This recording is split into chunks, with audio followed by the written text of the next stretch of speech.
আলাইকুম সুপ্রিয় শিক্ষার্থী, আশা করছি সবাই সুস্থ আছো, ভালো আছো।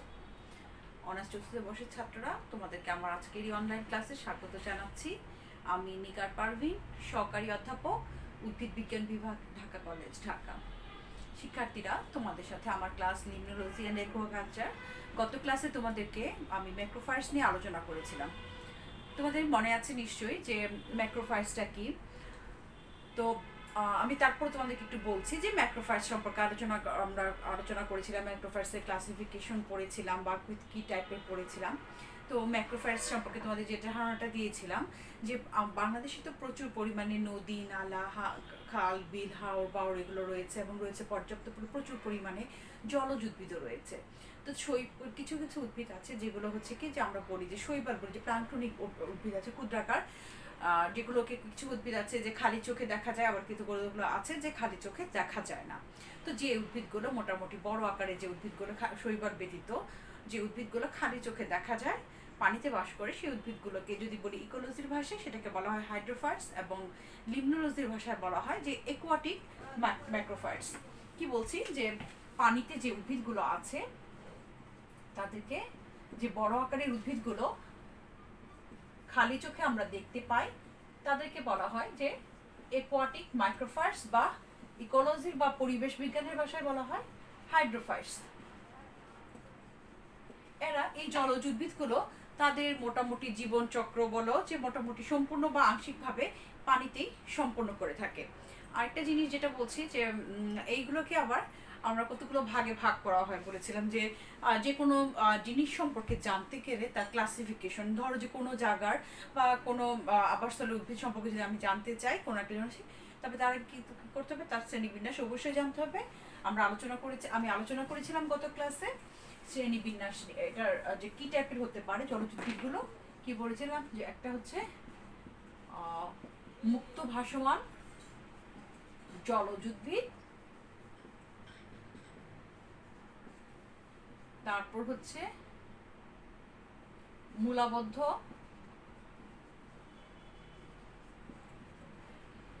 পত্র ভাসমান জলজ উদ্ভিদ,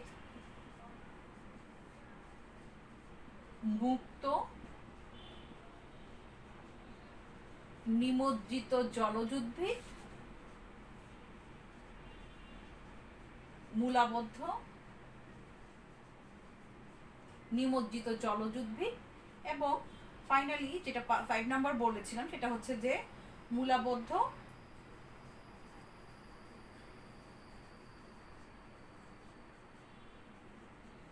উৎক্ষিপ্ত জলজ উদ্ভিদ। এই 5টা টাইপ আমি একুয়াটিক ম্যাক্রোফাইটসের কথা বলেছিলাম, যেটা হাইড্রোফাইটসের মধ্যে অন্তর্ভুক্ত। তো যেটা হচ্ছে যে মুক্ত ভাসমান জলজ উদ্ভিদ, যেমন হচ্ছে ওরফিয়া বলো, পিস্টিয়া বলো, ল্যামনা বলো, স্পিরোডিলা, এগুলো হচ্ছে কি আইকর্নিয়া, এগুলো হচ্ছে মুক্ত ভাসমান জলজ উদ্ভিদ, যেগুলো পানির উপর ভেসে থাকে, মুক্তভাবে ঘুরে বেড়ায়।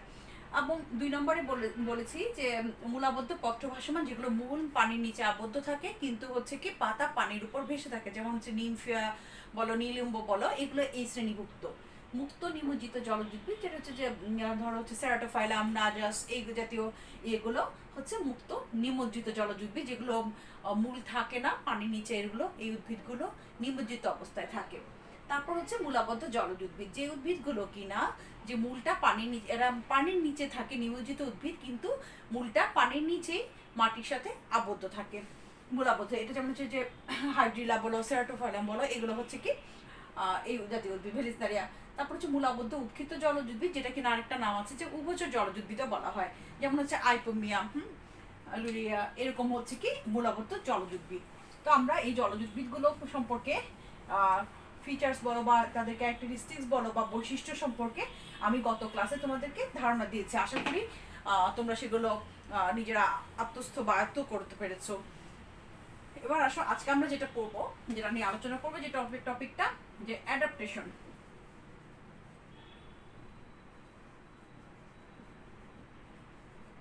অ্যাডাপ্টেশন বা কি অভিযোজন।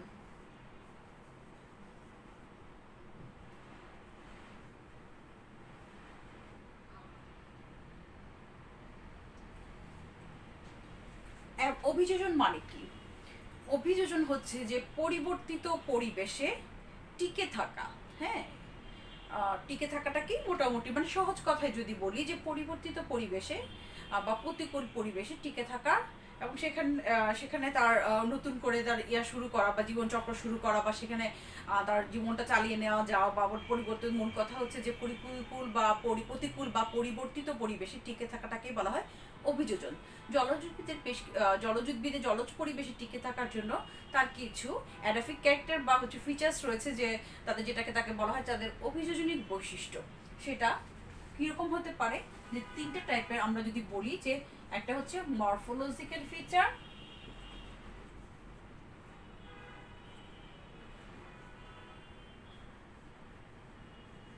বলতে পারি। সেকেন্ড হচ্ছে অ্যানাটমিক্যাল ফিচার্স, ফাইনালি হচ্ছে ফিজিওলজিক্যাল।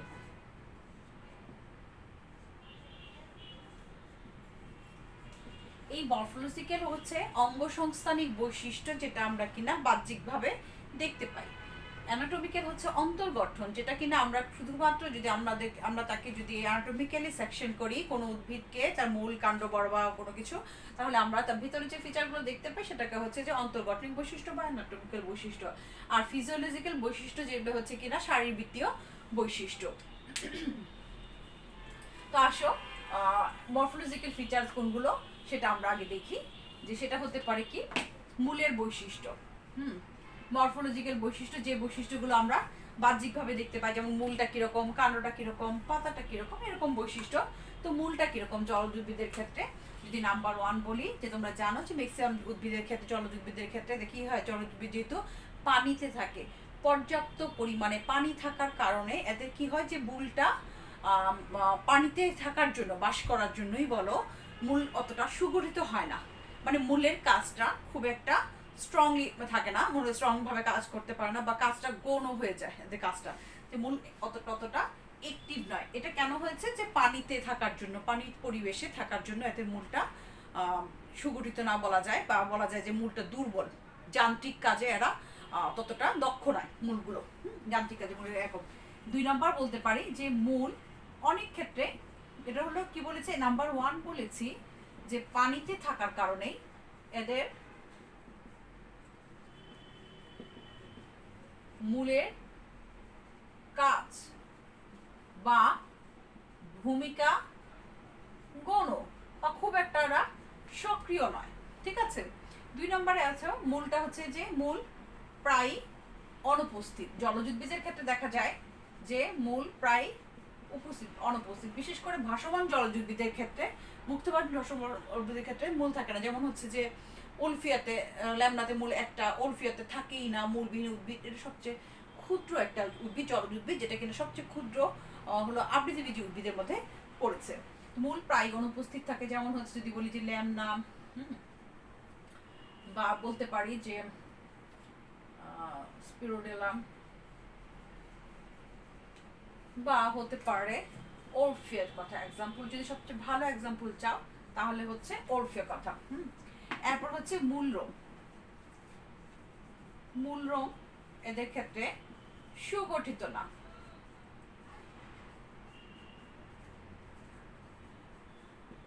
তাহলে আমরা কি দেখলাম, যে জলজ উদ্ভিদের ক্ষেত্রে দেখা যায় যে পানিতে থাকার জন্য এদের মূলের ভূমিকাটা খুবই গৌণ, বা মূল খুব একটা অ্যাক্টিভ না।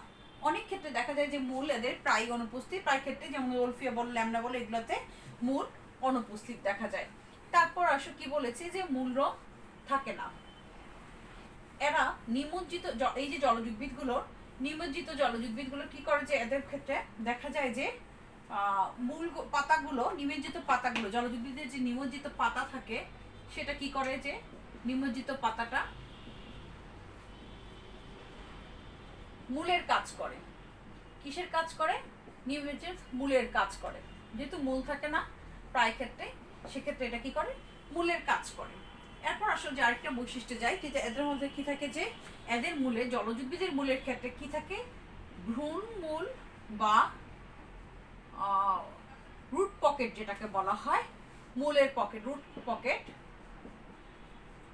পকেট থাকে না। জলজ উদ্ভিদের ক্ষেত্রে আমরা দেখি যে রুট পকেটটা সাধারণ থাকে, এবং এই ক্ষেত্রে দেখা যায় যে রুট জলজ উদ্ভিদের ক্ষেত্রে দেখা যায় যে ভ্রূণের মধ্যে যে মূলের ক্ষেত্রে ভ্রূণ মূল বা রুট পকেট থাকে না, এবং হচ্ছে এদের অনেক ক্ষেত্রে দেখা যায় যে ভাসমান মূল অনুপস্থিত। এটা হচ্ছে এদের মরফোলজিক্যাল বৈশিষ্ট্যের ক্ষেত্রে দেখা যায় যে এই বৈশিষ্ট্যগুলো। ঠিক আছে, এবার আসো এদের কাণ্ডের কি চেঞ্জ হয়। এটা হচ্ছে মরফোলজিক্যাল ক্যারেক্টারের কথা বলছি, যে মরফোলজিক্যাল যে ফিচার বা হচ্ছে মরফোলজিক্যাল অ্যাডাপ্টেশন, হ্যাঁ অ্যাডাপ্টেশন যেটা যে ফিচারগুলো দেখা যায় অভিযোজনের ক্ষেত্রে, মরফোলজিক্যালি ফিচারের ক্ষেত্রে যে মূলের বৈশিষ্ট্য বললাম। এবার আসো কাণ্ডের বৈশিষ্ট্যের কথা বলি। কাণ্ডের বৈশিষ্ট্যগুলো কি? এক্ষেত্রে দেখা যায় যে কাণ্ডটা সরু থাকে। আমি যদি পয়েন্ট আকারে লিখি, দেখো তোমরা পয়েন্ট আকারেই লিখবে, আসলে অভিযোজনিক বৈশিষ্ট্য, সেক্ষেত্রে তোমরা এই ভাগগুলোকে বা যেখানে যে বৈশিষ্ট্যগুলো বলছি সেই বৈশিষ্ট্যগুলোকে তোমরা কি করবে, যে সংক্ষেপ মানে পয়েন্ট আকারে লিখবে, এবং প্রয়োজনে যেসব জায়গায় ছবি আছে সেগুলোতে ছবি দেওয়ার চেষ্টা করবে।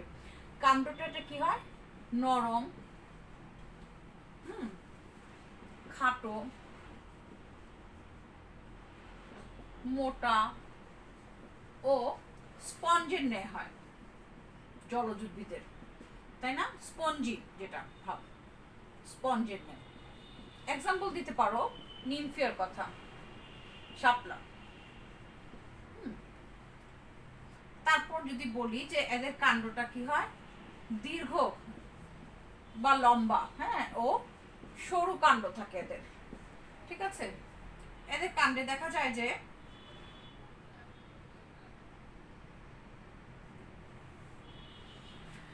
নরম খাটো থেকে অনেক ক্ষেত্রে কাণ্ডটা রাইজোমে পরিণত হয়। ঠিক আছে, অনেক ক্ষেত্রে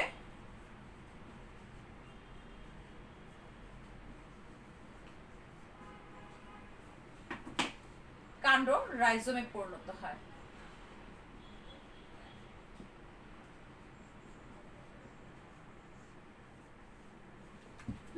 যেমন হচ্ছে নিমফিয়া। নিমফিয়াতে দেখা যায় যে কাণ্ডটা রাইজোমে পরিণত হয়। এরপর আসো, আমি উপরের দিকে লিখছি যেহেতু বোর্ডে স্পেস নেই।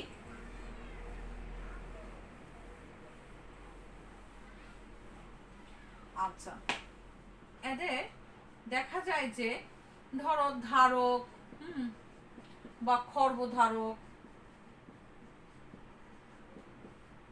ঋষ্যধারক আছে, বা হচ্ছে কন্দ ইত্যাদির মাধ্যমে এদের অঙ্গজ উপায়ে বংশ বিস্তার হয়। ইত্যাদির মাধ্যমে অঙ্গজ উপায়ে বংশ বিস্তার হয়।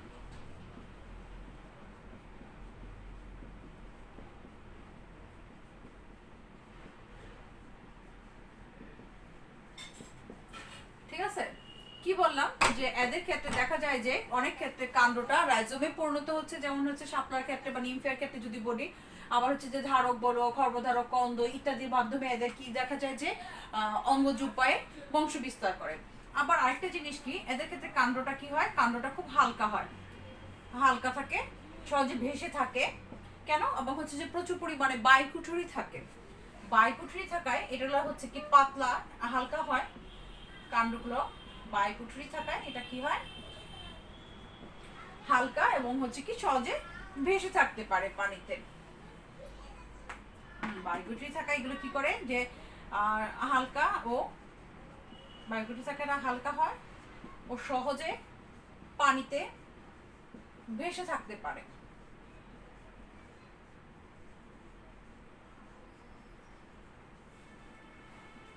ঠিক আছে, এই হচ্ছে এদের কাণ্ডের যে অ্যানাটমিক্যাল ফিচার যদি বলো, যে কাণ্ডের যে অ্যাডাপ্টেশন বৈশিষ্ট্য বা অভিযোজনিক বৈশিষ্ট্য অ্যানাটমিক্যাল দেখা যায়, সেটা সরি মরফোলজিক্যালি দেখা যায়।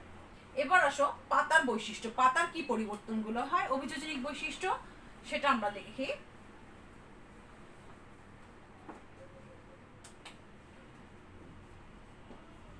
পাতার ক্ষেত্রে দেখা যায় যে জলজ উদ্ভিদের ক্ষেত্রে অনেক ক্ষেত্রে দেখা যায় যে পাতা সরু থাকে, চিকন থাকে, যেমন ধরো অনেক ক্ষেত্রে মিসুলেস থাকতে পারে পাতার মাঝে, আবার অনেক ক্ষেত্রে দেখা যায় যে পাতাগুলো খুব চিকন চিকন থাকে, অনেক ক্ষেত্রে খুব প্রশস্ত পাতা থাকে।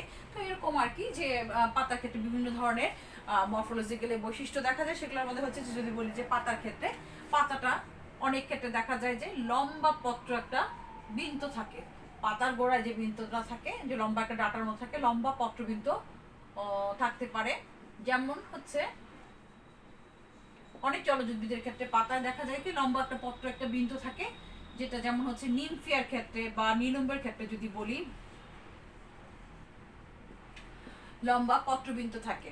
আবার অনেক ক্ষেত্রে দেখা যায় যে পাতার উপরে কিউটিকল বা একটা মোমের আবরণ থাকে। সেটা কি হয় যে কেন থাকে, যে এটা আবার হচ্ছে যে সমস্ত ক্ষেত্রে দেখা যায় যে কিউটিকল কি প্রতিরক্ষার কাজ করে। অনেক ক্ষেত্রে যে কিউটিকল বা মোমের আবরণ থাকলে সহজে কি এটা ভিজে না এবং হচ্ছে কি পানিতে পচে যায় না বা নষ্ট হয় না। হ্যাঁ, তো অনেক ক্ষেত্রে কি, তাহলে কি বললাম যে অনেক ক্ষেত্রে এটাতে পাতা কিউটিকল,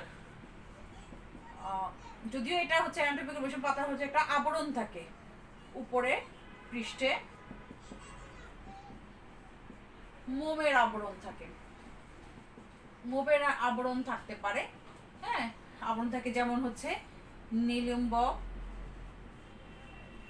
নিমফিয়া, এগুলোতে দেখা যায় কি এই সমস্ত উদ্ভিদের ক্ষেত্রে, জলজ উদ্ভিদের ক্ষেত্রে পাতার উপরে একটা, উপরের পৃষ্ঠে মোমের একটা আবরণ থাকে। ঠিক আছে, এরপর কি থাকে যে এখানে দুই ধরনের পাতা দেখা যায় কোথায়, উভচর যে সমস্ত জলজ উদ্ভিদ আছে সেগুলোর ক্ষেত্রে, উভচর জলজ উদ্ভিদের ক্ষেত্রে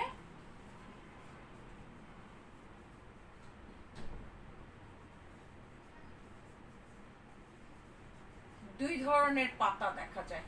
এক্সাম্পল হিসেবে আমরা বলতে পারি যে সেজিটারিয়া, সেজিটারিয়া একটা উদ্ভিদ আছে যেখানে কিনা দুই ধরনের পাতা দেখা যায়, এটা একটা উভচর ধরনের জলজ উদ্ভিদ।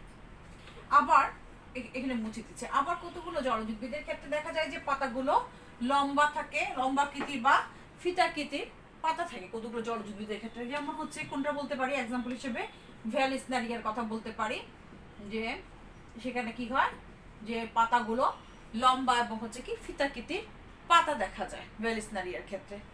তো এই হলো যে মোটামুটি পাতার যে বৈশিষ্ট্যগুলো যে বললাম যেটা। ঠিক আছে, এবার আসো মরফোলজিক্যালি আমরা যেটা দেখতে পাই, আরেকটা জিনিস দেখতে পারি আমরা মরফোলজিক্যালি, ফুল দেখতে পারি, তাই না?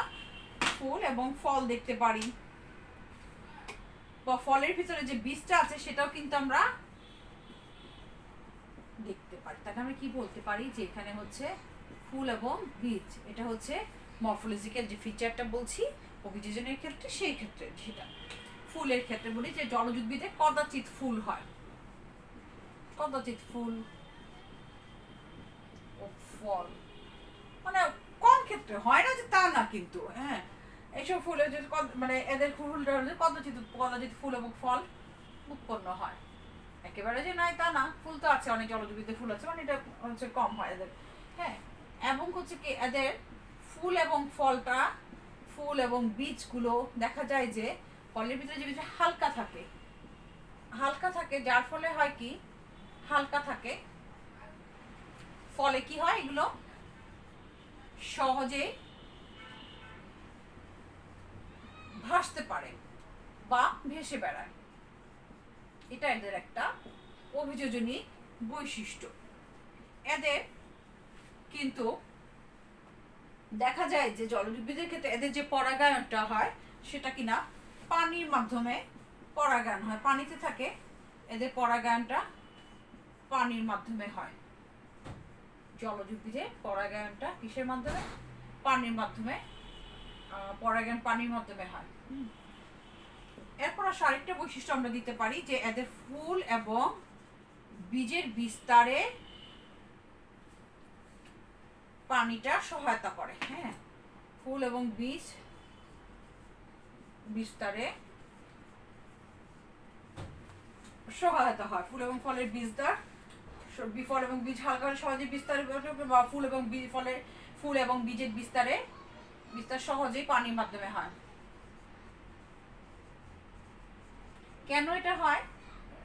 পানির মাধ্যমে বিস্তারটা হয়, যেহেতু পানিতে থাকে এটা খুব হালকা থাকে, বিভিন্ন ধরনের বায়ুকুঠুরি থাকে বা হালকা যে হালকা বায়ুকুঠুরি থাকলে বলে কি করে তাকে ভাসতে সাহায্য করে, মানে জলজ উদ্ভিদগুলো আদতে আসলে এই জিনিসগুলো হচ্ছে যে তাদের যেহেতু পানিতে থাকে এই পরিবর্তিত পরিবেশে টিকে থাকার জন্য এবং সেখানে তাদের জীবনচক্র সম্পন্ন করার জন্য বিভিন্ন ধরনের তাদের অভিযোজনী বৈশিষ্ট্য তারা অর্জন করে। এইগুলো হচ্ছে কি এই যে বললাম যে মূল, কাণ্ড, পাতা, ফুল এবং বীজের যে বৈশিষ্ট্য বললাম সেগুলো হচ্ছে কি এক মরফোলজিক্যাল বৈশিষ্ট্য। এবার আসো আমরা দ্বিতীয় সেই মেইন পয়েন্টে চলে যাই, যেটা হচ্ছে কিনা তাদের অ্যানাটমিক্যাল ফিচার।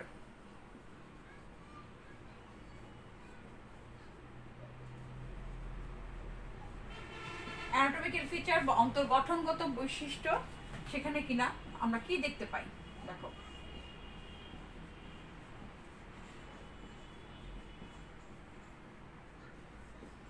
অন্তর্গঠনগত বৈশিষ্ট্য যেটা কিনা আমরা শুধুমাত্র তাকে ব্যবচ্ছেদ বা সেকশন করলেই আমরা কিন্তু দেখতে পাই এই জিনিসগুলো, সেটা মূলের ক্ষেত্রে বলো, পাতার ক্ষেত্রে বলো, কাণ্ডের ক্ষেত্রে বলো। তাহলে আমরা প্রথমে আসি যে মূলের ক্ষেত্রে। মূলের ক্ষেত্রে আমরা কি দেখতে পাই অন্তর্গঠনে, মূলের অন্তর্গঠনে আমরা আমি তার আগে একটা ছবি তাহলে এঁকে দিই এবং সাথে সাথে আমি তোদেরকে বলতেও থাকি। দেখো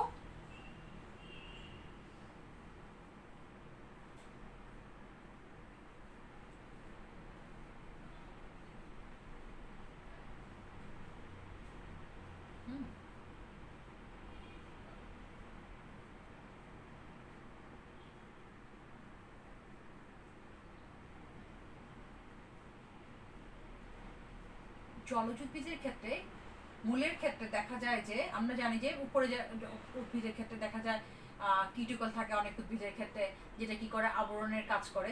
জলজ উদ্ভিদের ক্ষেত্রে সাধারণত দেখা যায় যে তোমার কিউটিকলের কোনো আবরণ থাকে না। মূলের ক্ষেত্রে দেখা যায় যে কিউটিকলটা অনুপস্থিত জলজ উদ্ভিদের ক্ষেত্রে। তো আরেকটা জিনিস যেটা হয় যে মূলে কিউটিকল থাকে না এবং হচ্ছে বা হচ্ছে থাকলেও খুব দুর্বল প্রকৃতির কিউটিকল থাকে। এবং এদের হচ্ছে কি একটা জিনিস যেটা যে বাইরের যে স্তরটা থাকে সেটা হলো এক ত্বকের যে স্তরটা বাইরে যে ইয়াটা অংশটা থাকে সেটা আমরা কি বলি যে এপিডার্মিস বলি। তো সেই এপিডার্মিস বা ত্বকটা দেখা যায় যে একস্তর বিশিষ্ট বা বহুস্তর বিশিষ্ট প্যানক্যামা টিস্যু দ্বারা গঠিত একটা ত্বক দেখা যায়। এবং উপরের দিকে যে ত্বকটা থাকে তার ক্ষেত্রে বেশিরভাগ ক্ষেত্রে দেখা যায় যে বড় বড় গহ্বর থাকে, যেগুলো কিনা অ্যানক্যামা টিস্যু দ্বারা গঠিত। প্যানক্যামার একটা টিস্যু আছে যেটা কি বলা হয় যে একটা যে টিস্যু, কতগুলো টিস্যু আছে যেটা হলো অ্যানক্যামা। এখানে দেখা যায় যে ত্বকের যে বহিত্বকে থাকে, বহিত্বকটা সেক্ষেত্রে দেখা যায় যে বড় বড় মানে গহ্বরযুক্ত অ্যানক্যামা টিস্যু দ্বারা গঠিত এদের জলজ উদ্ভিদের ত্বকটা।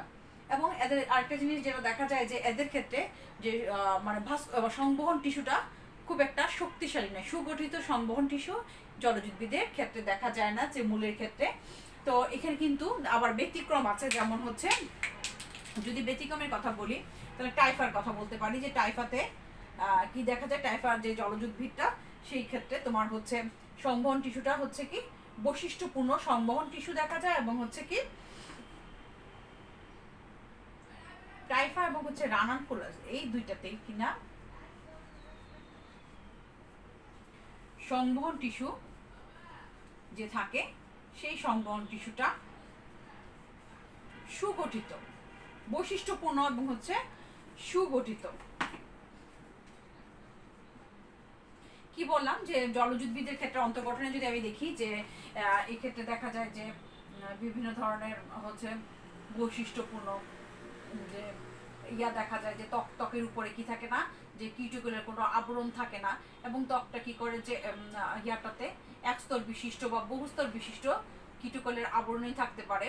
এবং হচ্ছে যে উপরের দিকে ত্বকের বহিত্বকের দিকে উপরের দিকে কি থাকে, একটা হচ্ছে কি বড় আকারের গহ্বরযুক্ত ইয়া টিস্যু থাকে, অ্যারেনক্যামা টিস্যু দ্বারা গঠিত অংশ থাকে এবং যেগুলো হচ্ছে কিনা বড় বড় গহ্বরযুক্ত,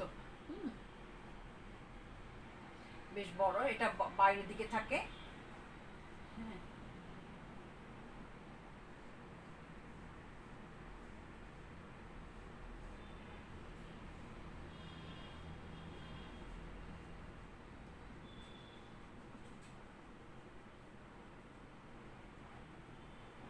তোমাদের এখান থেকে দেখা যাচ্ছে কিনা আমি আসলে বুঝতে পারছি না। এটা হচ্ছে যে ভেতরের দিকে লেয়ারটা, ঠিক আছে। কি বললাম যে এদের ক্ষেত্রে দেখা যায় যে প্রায়ই হচ্ছে কি বাইরের দিকে একটা হলো কিটু একস্তর বিশিষ্ট বা বহুস্তর বিশিষ্ট ইয়া থাকে, এবং হচ্ছে অনেক ক্ষেত্রে যেমন হচ্ছে টাইফা বলো রানানকুলাস বলো এদের ক্ষেত্রে হলো বৈশিষ্ট্যপূর্ণ সম্বন্ধতন্ত্রটা বেশ বৈশিষ্ট্যপূর্ণ থাকে এগুলোর ক্ষেত্রে, এবং হচ্ছে কি সুগঠিত একটা ইয়া দেখা যায় এদের ক্ষেত্রে, এবং জলজুদ্ভিদের ক্ষেত্রে সাধারণত কিটুকলটা থাকে না অ্যানাটমিক্যাল সেকশনের ক্ষেত্রে মূলের উপরে। এবং যদি কাণ্ডের কথা যদি বলি যে একইভাবে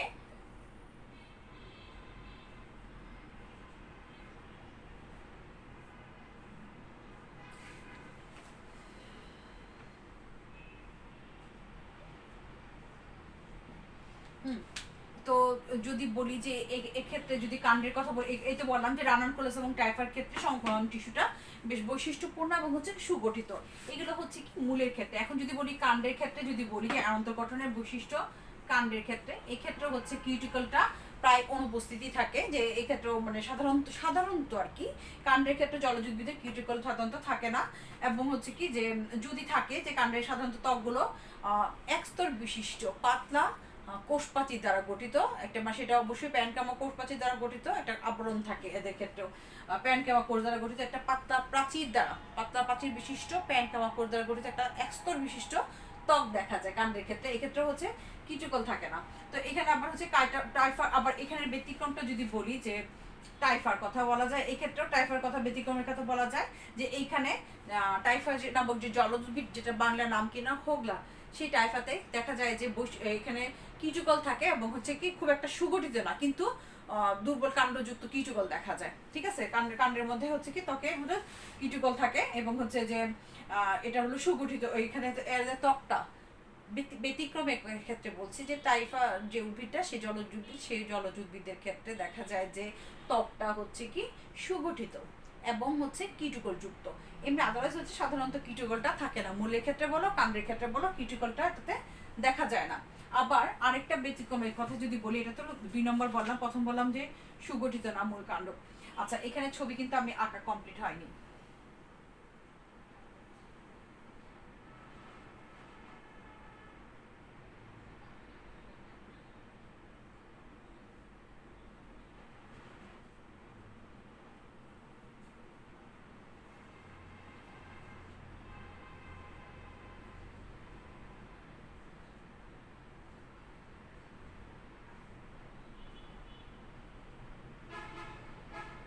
আমি আসলে সম্পূর্ণটা আঁকতে চাচ্ছি না, এক পাশ থেকে খালি একে দেখাতে চাচ্ছিলাম তোমাদেরকে। দেখো,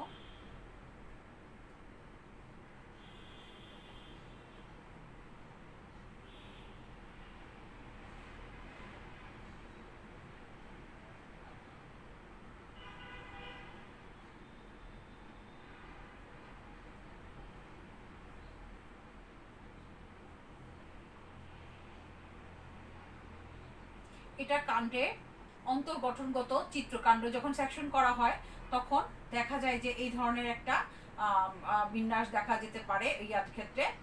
এটা হচ্ছে হাইড্রিলা উদ্ভিদের ক্ষেত্রে।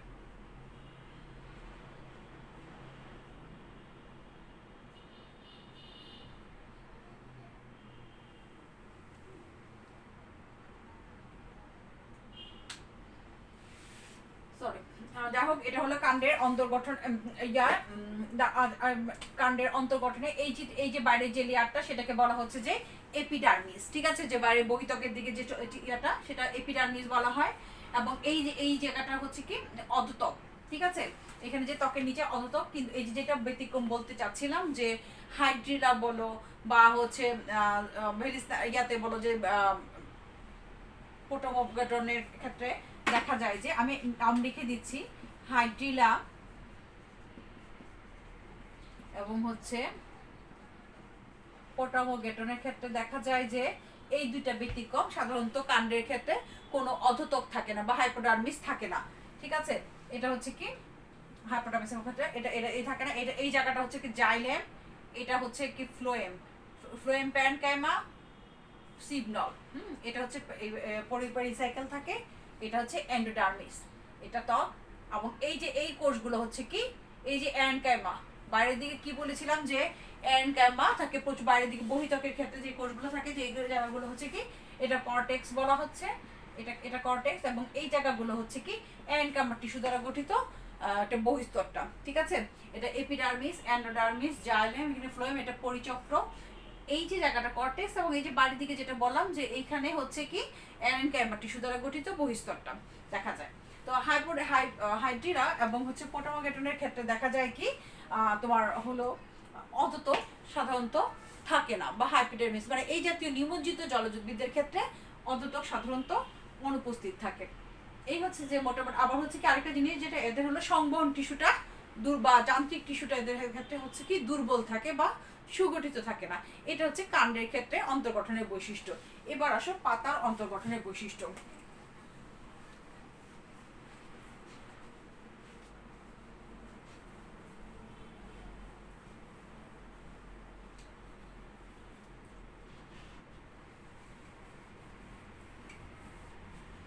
পাতার ক্ষেত্রে দেখা যায় যে অন্তর্গঠনের ক্ষেত্রে এই ক্ষেত্রেও যে পাতার উপরে একটা পাতলা একটা কিউটিকলের আবরণ থাকে, পাতার উপরিতলে বা উপরের পৃষ্ঠে একটা পাতলা কিউটিকলের আবরণ থাকে, পাতলা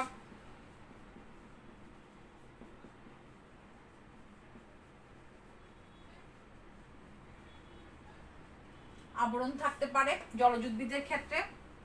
এবং 2 নম্বর বৈশিষ্ট্যের ক্ষেত্রে যদি বলি যে পাতার ত্বকটাতে দেখা যায় যে একস্তর বিশিষ্ট, যে পাতলা প্রাচীর বিশিষ্ট, পাতলা প্রাচীর পাতার ত্বকটা হচ্ছে একস্তর বিশিষ্ট এবং হচ্ছে যে পাতলা প্রাচীর বিশিষ্ট, এবং কোষের মধ্যে কি থাকে পাতার ত্বকটা হচ্ছে পাতলা একস্তর প্রাচীর বিশিষ্ট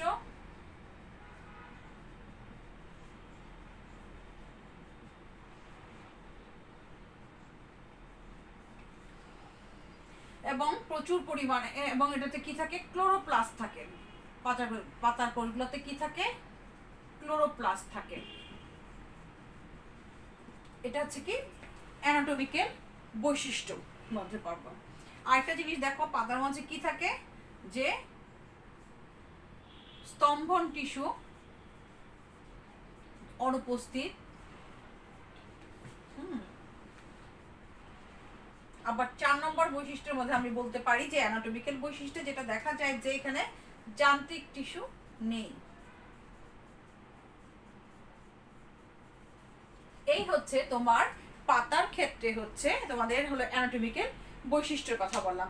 এবার আসো আমি মূল কাণ্ড পাতার ক্ষেত্রে এই তিনটা, এই যে জলজুদ্ভিদের ক্ষেত্রে যে অভিযোজনিক বৈশিষ্ট্যগুলো দেখা যায়, যেমন হচ্ছে মরফোলজিক্যাল বৈশিষ্ট্য বলো, অ্যানাটমিক্যাল বৈশিষ্ট্য বলো, বা হচ্ছে ফিজিওলজিক্যাল বৈশিষ্ট্য বলো, প্রত্যেকটারই কিন্তু আলাদা করে যে পাতার ক্ষেত্রে, কাণ্ডের ক্ষেত্রে বা মূলের ক্ষেত্রে কি বৈশিষ্ট্যগুলো দেখা যায় সেগুলো নিয়ে তোমাদের আলোচনা করলাম।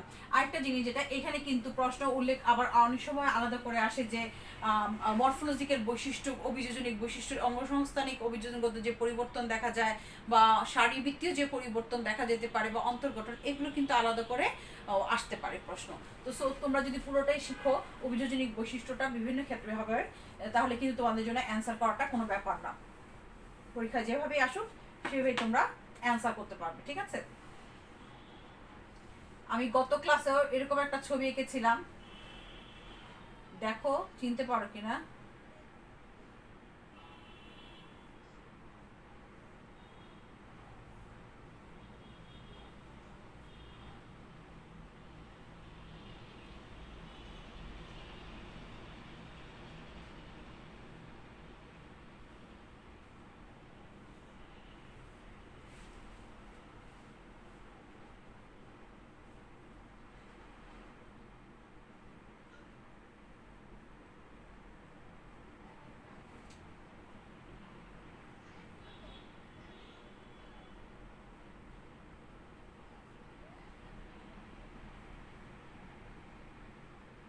তোমরা হাইড্রিলা উদ্ভিদটা সবাই মোটামুটি দেখে, অনেকেই দেখে থাকবে।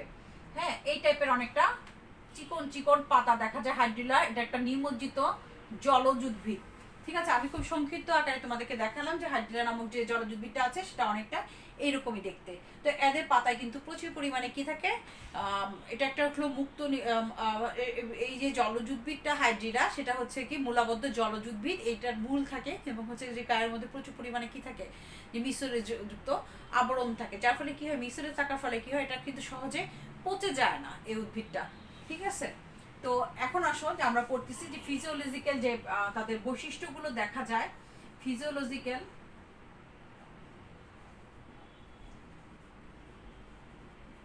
ফিজিওলজিক্যাল ফিচার্স বা শারীরবৃত্তীয় বৈশিষ্ট্য।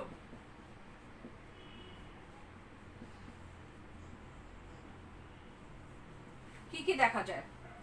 জলজ উদ্ভিদগুলোতে সাধারণত প্রস্রবণের হার কম।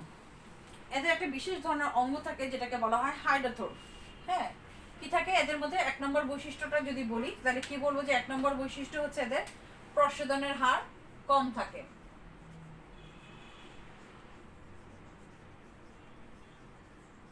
সাধারণত এদের যে পানি নির্গমনটা হয় একটা ধরনের বিশেষ অঙ্গ থাকে হাইড্রোথোর নামক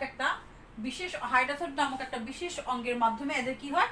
পানি নির্গমন হয়। হাইড্রোথোরের মাধ্যমে এদের দেহ থেকে পানি নির্গমন হয়।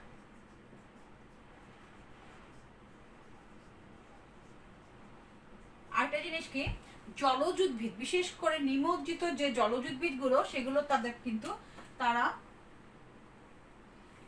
নিমজ্জিত জলজ উদ্ভিদগুলো কি করে? তাদের সমস্ত অঙ্গ দিয়ে পুরোটা দেহ দিয়েই সমস্ত দেহ দিয়ে কি করে? পানি শোষণ করে। সমস্ত দেহ দিয়ে নিমজ্জিত জলজ উদ্ভিদ সমস্ত দেহ দিয়ে কি করে বা সম্পূর্ণ দেহটা দিয়েই তাদেরকে কি করে? যে পানি এবং হচ্ছে কি পুষ্টি পরিশোষণ করে। যে পানি থেকে যে পুষ্টিগুলো পায় মাটিতে বাস করার জন্য সেই পুষ্টি পরিশোষণ করে তাদের সমস্ত দেহটা দিয়ে, ঠিক আছে। এদের প্রজননটা কিন্তু আবার অঙ্গজ উপায় হয়। জলজ উদ্ভিদের প্রজননটা কি হয়? অঙ্গজ উপায়ে প্রজনন হয়। অঙ্গজ উপায়ে প্রজনন বা বংশ বিস্তার হয় জলজ উদ্ভিদের ক্ষেত্রে। এগুলো হচ্ছে কি তাদের কি শারীরবৃত্তীয় বৈশিষ্ট্যের মাঝে পড়তেছে। আবার আরেকটা যদি বলি যে এদের উপরে কি থাকে, যে নিমজ্জিত অনেক জলজ উদ্ভিদের উপরে কি থাকে? পাতায় কি থাকে? মিউসিলেজের একটা আবরণ থাকে। মিউসিলেজের জন্য কি হয়? যে উদ্ভিদটা পিচ্ছিল থাকে, তাই না? যে পিচ্ছিল একটা পদার্থ মিউসিলেজ, যেটা আঠালো আঠালো বা পিচ্ছিল একটা পদার্থ, যার ফলে কি হয়? যে এই উদ্ভিদগুলো সহজে পচে যায় না। বিশেষ করে নিমজ্জিত জলজ উদ্ভিদ যেটার কথা বললাম, যে হাইড্রিলার কথা যদি বলি, যে হাইড্রিলার ক্ষেত্রে দেখা যায় যে এক ধরনের এদের পাতাগুলো ছোট ছোট পাতা থাকে এবং যেগুলো যদি খোলা হয় পাতা এবং কাণ্ডের মধ্যে একটা পিচ্ছিল জাতীয় পদার্থ থাকে যেটা মিউসিলেজ থাকে, মিউসিলেজ বলা হয়। সেই পদার্থের কারণে কি হয়? এটা সহজে পচে যায় না। তারপরে যে অঙ্গজ এদের হচ্ছে কি বৈশিষ্ট্যের মধ্যে যদি বলি যে এটা হচ্ছে এদের প্রস্রবণের হারটা কম, এটা একটা মেইন বৈশিষ্ট্য বলতে পারো। নিমজ্জিত উদ্ভিদের সমস্ত দেহটা দিয়ে তারা কি করে? পানি এবং পুষ্টি পরিশোষণ করে। এদের হচ্ছে কি অঙ্গজ উপায়ে এদের বংশ বিস্তার হয় এবং এদের হচ্ছে কি মিউসিলেজের জন্য কি হয়? পিচ্ছিল থাকে, যার ফলে কি হয়? যে এটা সহজে পচে যায় না, সহজে নষ্ট বা পচে যায় না।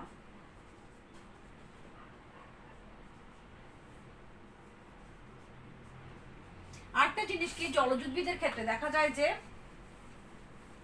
এদের সাধারণ যে বৃদ্ধির হারটা, যদি 5 নম্বর বৈশিষ্ট্য বলি, যে এদের যে সাধারণ বৃদ্ধির হারটা কম থাকে।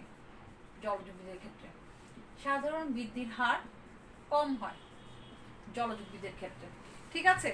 এই হলো তার মোটামুটি মেইন যে ফিজিওলজিক্যাল ফিচারগুলো দেখা যায় জলজ উদ্ভিদের অ্যাডাপ্টেশনের ক্ষেত্রে, সেটা হচ্ছে এই বৈশিষ্ট্যগুলো। যে কি বললাম, যে আমি যদি আবার বলি যে জলজ উদ্ভিদগুলোর সাধারণত যেটা বলছি যে শৈবাল ব্যতীত পানিতে তো অনেক ধরনের উদ্ভিদ বসবাস করে যেগুলো আমরা খালি চোখে দেখতে পাই। বেশ বড় আকারের যে উদ্ভিদগুলো সেগুলোকে লিমনোলজির ভাষায় বলা হয় একোটিক ম্যাক্রোফাইটস, কিংবা যদি বলি ইকোলজির ভাষায় সেটা হচ্ছে হাইড্রোফাইটস। এটাকে আমরা অ্যাকোয়াটিক মাইক্রোফাইটসকে আমরা 5টা ভাগে ভাগ করা যায়, যেটা গত ক্লাসে আলোচনা করেছিলাম। আজকে যেটা করলাম যেটা হচ্ছে যে অভিযোজন বৈশিষ্ট্যগুলো, যে এই যে জলজ পরিবেশে এই উদ্ভিদগুলো টিকে থাকতেছে তাদের কিছু যে অভিযোজনিক বৈশিষ্ট্য বা অ্যাডাফিক ক্যারেক্টার যেটা আছে বা ফিচার্স বলো দেখা যায়, সেগুলো হতে পারে মরফোলজিক্যাল বাহ্যিকভাবে হতে পারে মূল, কাণ্ড, পাতা বা ফুল এবং বীজের ক্ষেত্রে কিছু হতে পারে, বা অ্যানাটমিক্যাল ক্ষেত্রে সেটাও কিন্তু বলেছি যে মূল, কাণ্ড এবং পাতা কীরকম সেটা বললাম। আবার হতে পারে কিছু ফিজিওলজিক্যাল বৈশিষ্ট্য। তো এই 3টে টাইপেরই কিন্তু এদের মধ্যে ধরো যে অভিযোজনী বৈশিষ্ট্য দেখা যায়, অ্যাডাফিক ক্যারেক্টার্সগুলো যেটা। তো এইটা হলো আজকের মানে মেইন আলোচনার কথা। তো গত ক্লাসে কিন্তু আরেকটা জিনিস, এই যে এই টাইপস পড়ানোর সময় বা যদি বলো ক্লাসিফিকেশন যখন পড়িয়েছি ম্যাক্রোফাইটস একোটিক ম্যাক্রোফাইটসে, তখন কিন্তু আমি আরেকটা জিনিসও পড়িয়েছিলাম, যেটা হচ্ছে এস্থেটিক ইম্পর্টেন্স বা ইকোনমিক ইম্পর্টেন্স বলেছিলাম, যে ম্যাক্রোফাইটসের এই যে বিভিন্ন ধর্মীয় আচার অনুষ্ঠানে কোনটা ব্যবহার করা হয়, কোনটা ওষুধ হিসেবে হিসেবে, তো সেইগুলো কিন্তু অলমোস্ট আমাদের পড়া শেষ। হ্যাঁ, এরপর আজকে যেটা বললাম যে অভিযোজন পড়লাম। তো এই চ্যাপ্টার থেকে কিন্তু মোটামুটি প্রতি বছরই কোশ্চেন আসে। সামনে তোমাদের পরীক্ষা, নির্বাচনী পরীক্ষা আছে, সেটার জন্য কিন্তু এই চ্যাপ্টারটা ইম্পর্টেন্ট তোমাদের জন্য। তো আজকে এই পর্যন্ত থাকুক। আশা করছি যে যেটুকু পড়িয়েছি তোমরা বুঝতে পেরেছো, আর বাকিটা তো পড়লে আরো ভালো করে ক্লিয়ার হয়ে যাবে। সবাই ভালো থাকো, সুস্থ থাকো, সবার জন্য অনেক শুভকামনা। আল্লাহ হাফিজ।